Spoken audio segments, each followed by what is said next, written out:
J98 गुमजाल से आपका हार्दिक स्वागत करती हूँ। आज मैं आपको इलेक्ट्रिशियन ट्रेड सेमेस्टर फर्स्ट का डीसी थ्योरी चैप्टर स्टार्ट करूंगी।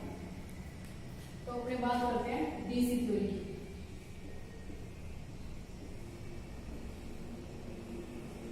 क्या होता है डीसी? DC direct current. तो डायरेक्ट करंट का मतलब क्या होगा? जिसका मान समय के साथ क्या रहे? नियत रहे। मान व दिशा समय के साथ क्या रहे? नियत रहे।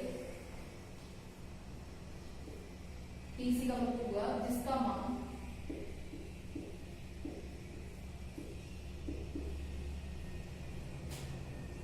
व दिशा समय के साथ नियत रहे।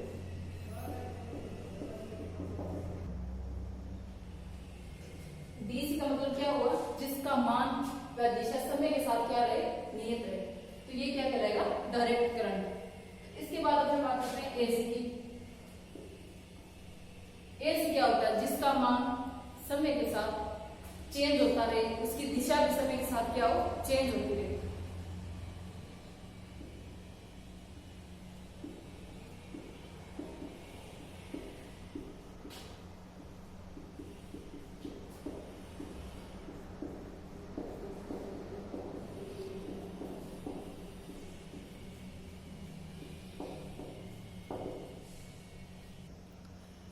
डीसी क्या है? डायरेक्ट करंट और एसी अल्टरनेटिव करंट। अब अपने बात करते हैं परिपथ की। परिपथ क्या होता है?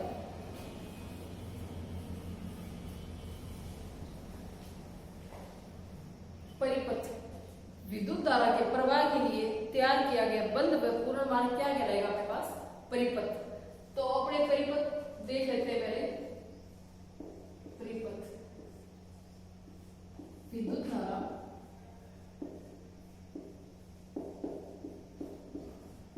प्रवाह के लिए तैयार किया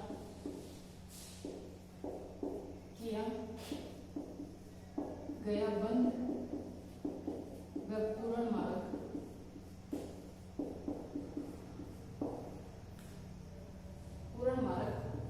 परिपथ कहलाता है।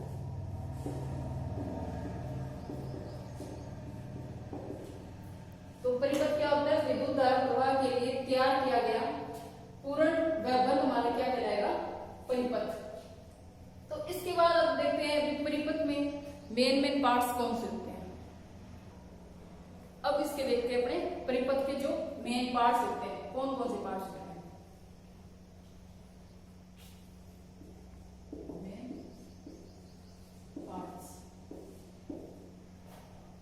तो सबसे पहले क्या आता है?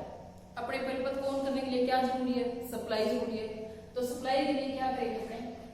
सबसे पहले चाहिए अपने को सप्लाई स्रोत।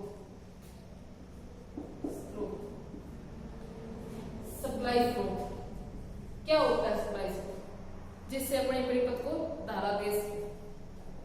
तो बैटरी जनरेटर या फिर सेल, ये सारे किसमें आते हैं? सप्लाई स्रोत में। ये सप्लाई स्रोत बैटरी हो गया, जनरेटर हो गया, सेल हो गया, या फिर अपने डायनेमो भी कह सकते हैं, जो छोटा जनरेटर होता है। इसके बाद दूसरा कौन आता है? नियंत्रण युक्ति।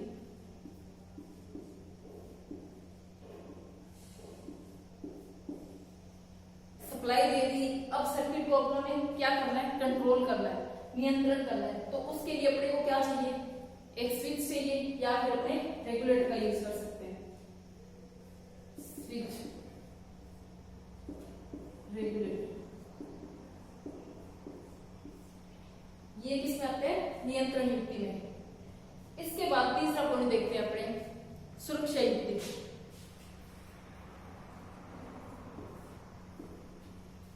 सुरक्षा युक्ति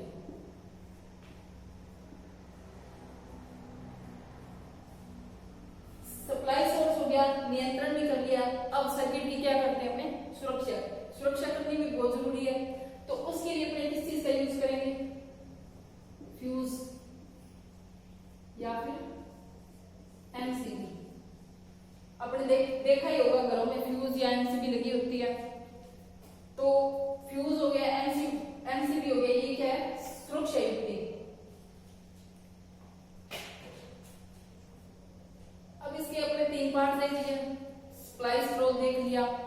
नियंत्रण देख लिया, सुरक्षा युक्ति देख ली।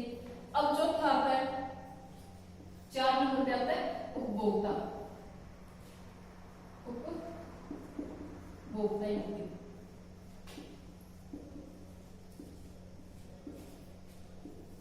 क्या मतलब हुआ उपभोक्ता युक्ति का? उपभोक्ता युक्ति क्या होती है? जैसे अपने घरों में पंखे लगाते हैं, बल्ब लगाते हैं, ये सारे किसमें आते हैं? उपभोक्ता, कंज्यूमिंग डिवाइस, ठीक है। तो ये क्या करते हैं? धारा का खपत करते हैं। तो इसमें क्या आएगा? बल्ब या लैंप कह सकते हैं, या हीटर, पंखा, ये सारे किसमें आते हैं? उपभोक्ता युक्ति में। ये एक प्रकार के रेजिस्टेंस या फिर लोड कह सकते हैं अपने। इसके बाद आता है 5वां पॉइंट। इन सबको जोड़ने के लिए अपने को क्या चाहिए? कोई ना कोई वायर चाहिए कनेक्ट करने के लिए। तो इनके लिए क्या चाहिए? एक अपने को चालक चाहिए, चालक युक्ति। तो अपने चालक किस चीज का यूज करेंगे? चालक यूज करेंगे अपने या तो कॉपर का, या सिल्वर, या एल्यूमिनियम। सबसे अच्छा चालक वैसे तो एल्यूमिनियम सिल्वर होता है। अपने किस चीज का यूज करते हैं ज्यादा? कॉपर का। कॉपर का क्यों यूज करते हैं? क्योंकि ये सिल्वर से क्या होता है? थोड़ा सस्ता होता है, इसलिए अपने यूज किसका करेंगे? कॉपर का, कॉपर।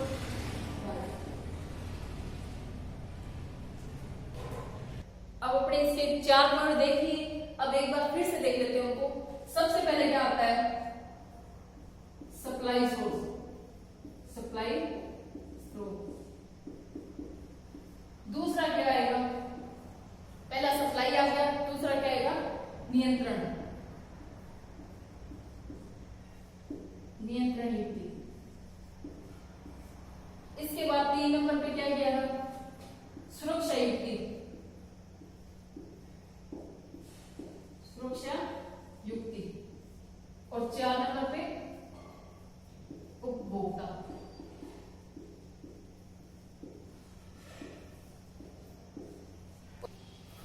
तो अपने 5वां पॉइंट देखते हैं, चालकता, चालक युक्ति। तो सप्लाई सोर्स में क्या आ जाएगा अपने पास? बैटरी, सेल और जनरेटर। इसके बाद नियंत्रण युक्ति में क्या आएगा? कंट्रोल करने के लिए स्विच,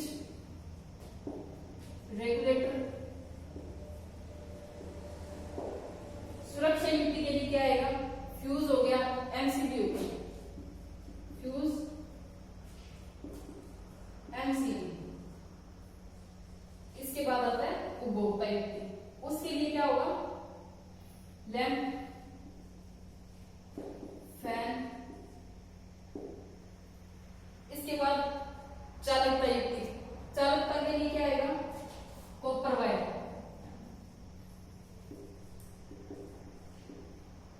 या फिर एल्यूमिनियम।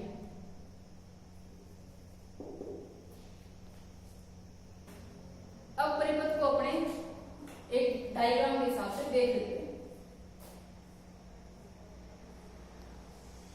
ये लगा दिया उन्होंने बैटरी, इसके बाद ये लगा दिया फ्यूज, स्विच।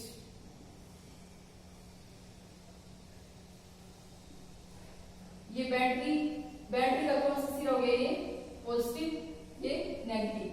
अब इसके बाद इसके पॉजिटिव सिरे से क्या जोड़ दिया आपने? सबसे पहले जोड़ दिया फ्यूज, सुरक्षा युक्ति। फ्यूज के आगे जस्ट आगे अपन क्या लगा दिया? स्विच।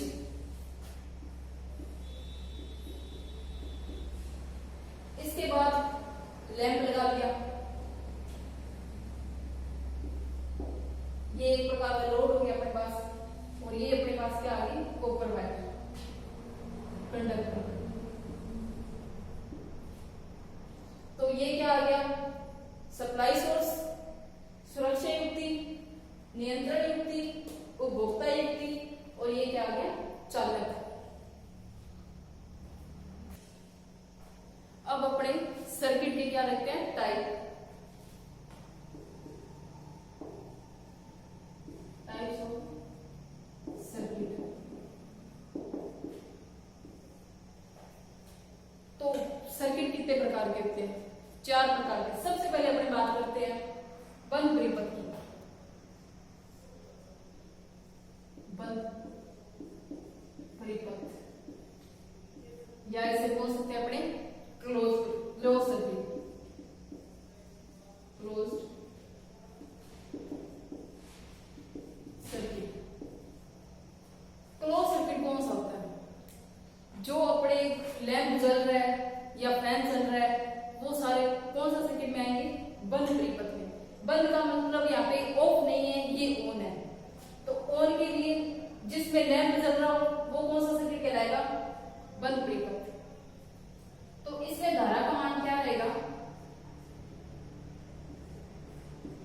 धारा का मान हमेशा प्रतिरोध पे निर्भर करेगा। अगर धारा का मान बढ़ रहा है तो मतलब यहाँ पे प्रतिरोध बहुत ज्यादा है, इसलिए धारा का मान क्या हो रहा है, कम हो रहा है। अगर प्रतिरोध बढ़ेगा तो धारा क्या होगी, कम। अगर प्रतिरोध कम होगा तो धारा क्या होगी, ज्यादा।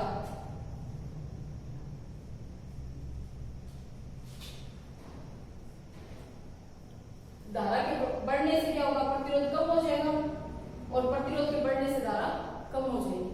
ठीक है, अब अपने बंद परिपथ देख लिया। इसके बाद देखते हैं ओपन सर्किट, खुला परिपथ। इसको क्या बोलेंगे अपने, ओपन सर्किट।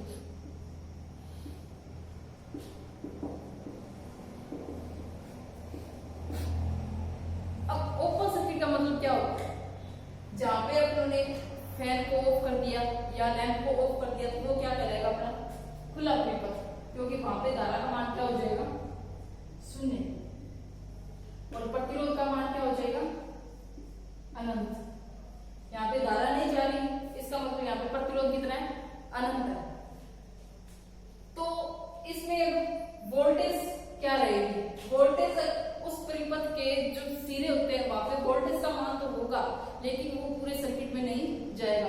तो यहाँ पे धारा का मान क्या हो जाएगा, 0, प्रतिरोध क्या हो जाएगा, अनंत। अब अपने 2 पॉइंट देख लिए, अब तीसरा पॉइंट देखते हैं। 3 नंबर पे आता है अपना शॉर्ट सर्किट। शॉर्ट सर्किट को हिंदी बोलते हैं लघु परिपथ। लघु का मतलब हो गया छोटा।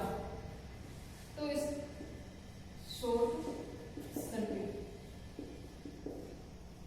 शॉर्ट सर्किट का मतलब क्या होगा, जिसके अंदर फेज, न्यूट्रल वायर या फिर अर्थ वायर किसी कारणवश टच हो जाए, आपस में कहीं भी शॉर्ट हो जाए, तो उसे क्या बोलेंगे अपने, शॉर्ट सर्किट। इसमें क्या होता है, जैसे ही न्यूट्रल और फेज आपस में शॉर्ट होंगे तो वहां पे धारा का मान क्या हो जाएगा, बढ़ जाएगा, और प्रतिरोध क्या हो जाएगा, 0। तो इसमें धारा का मान क्या हो जाएगा, अनंत, और प्रतिरोध क्या हो जाएगा, 0। इसका मतलब क्या हुआ कि जिस सर्किट में धारा का मान अनंत हो गया, प्रतिरोध 0 हो गया, तो ये क्या कर रहा है, अपना छोटा रास्ता देख रहा है। ये किसी लोड में से जाने की बजाय धारा कहां से जाएगी, डायरेक्ट हो जाएगी, तो उसे क्या बोलेंगे अपने, शॉर्ट सर्किट। इसके बाद आता है चौथा पॉइंट, लीकेज सर्किट। लीकेज, इसे वैसे हिंदी में बोलते हैं शरण, शरण परिपथ। लीकेज का मतलब क्या हुआ, जैसे अपने पानी की पाइप यूज करते हैं, उसमें क्या होता है, कहीं छेद हो जाए तो पानी क्या होगा, लीक होगा। तो वहां से अपने क्या बोलेंगे, पानी लीक हो रहा है, लीकेज हो रहा है। तो उसकी वजह से पानी तो आगे जाएगा, लेकिन कुछ भाग उसके पीछे रह जाएंगे, कुछ भाग कम हो जाएंगे। उसी प्रकार परिपथ में क्या होता है, भी कोई सर्किट है तो उसमें धारा क्या होगी, आगे सर्किट तक तो जा रही है, लेकिन उसके कुछ भाग क्या होंगे, उसकी बॉडी में जाने शुरू कर देंगे। कोई भी उपकरण ले लो, चाहे कूलर ले लो, कोई पंखा ले लो, तो उसकी बॉडी में जाना शुरू कर देंगे, तो उसको क्या कहेंगे अपने, लीकेज सर्किट। तो इससे धारा का मान क्या हो जाएगा, आगे तो जाएगा लेकिन कुछ कम जाएगा, तो इसलिए धारा क्या हो जाएगी, धारा कम हो जाएगी।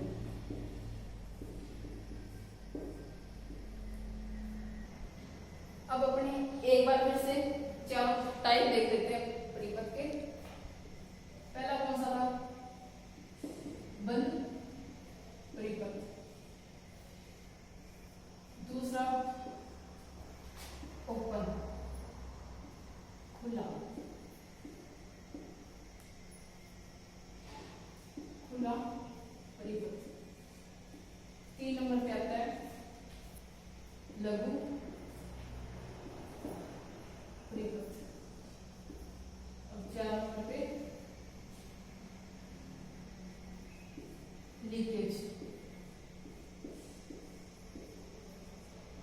ये अपने क्या हो गए, 4 सर्किट के प्रकार हो। इसमें धारा क्या रहेगी, प्रतिरोध पे निर्भर करेगी। खुले में इसमें धारा क्या रहेगी, धारा का मान क्या रहेगा यहाँ पे 0 और प्रतिरोध अनंत। इसी प्रकार लघु परिपथ में क्या होगा, धारा का मान तो होगा अनंत और प्रतिरोध 0, और लीकेज में धारा का मान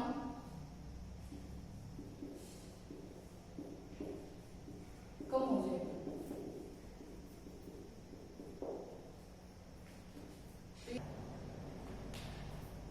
तो आज का टॉपिक अपना यही समाप्त होता है। आशा करती हूँ आपको ये समझ में आया होगा। बाकी अपने अगली वीडियो में करेंगे।